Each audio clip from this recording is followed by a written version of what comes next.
Yan, good morning mga pare ko. Magandang umagang Loris sa lahat. Lonis na naman ngayon. Sigurado matraffic tayo ngayon. Dahil alam naman natin, pag Lonis, maraming mga pumapasok sa trabaho, sa school. So, ang kalsada ngayon ay punong-puno. Gamit na gamit. Dahil sa madaming mga sasakyan na dumadaan ngayon, kaya matraffic. So, advice ko lang mga pare ko, pag bawat singit nyo, siguraduhin po natin.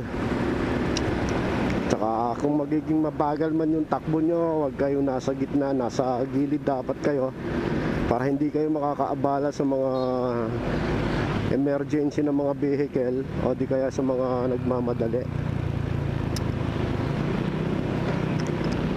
Kasi lahat ng mga iba, mga nagmamadali. So dito lang kayo sa sa gilid kung gusto nyo ng chill ride lang papasok sa trabaho nyo. Yun lang. Dito naman dalawang way dito sa amin sa gilid. Sa gilid kasi madalas pinaparkingan ng mga sasakyan. Kaya ang madalas na dumadaan lang yung mga motor. Kaya doon, minsan doon na overtake madalas sa kanan, pero sinisigurado dapat na hindi kakanan yung nasa unahan, hindi magsasalpukan kayo ron. Kasi mayroong sasakyan na biglang kakanan, biglang kakaliwa na hindi na nagsisignal light, doon ka mabubulaga. Kaya kunting alalay, kunting hawak sa preno, huwag masyadong bira ng bira pagdating sa pag-overtake mga pare. So ayan, good morning sa lahat at shout out sa lahat.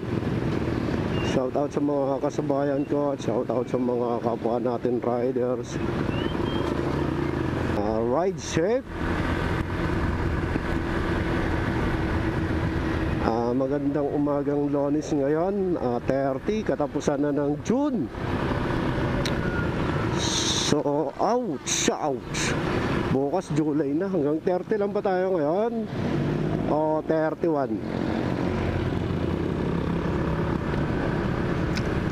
Basta July na naman, malapit na.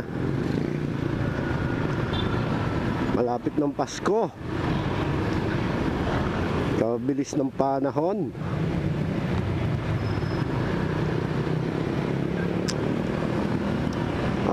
Mabilis matapos yung taon sa di mo inaasahan. Kaya ng mga ganyan, may jeep na nagbababa sa gitna, may biglang bababa na pasahero, tapos nasa kanan ka, kaya alalay lang.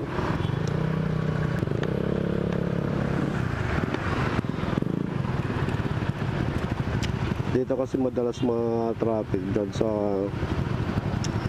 crossing yung papasok dun sa loob sa parkingan.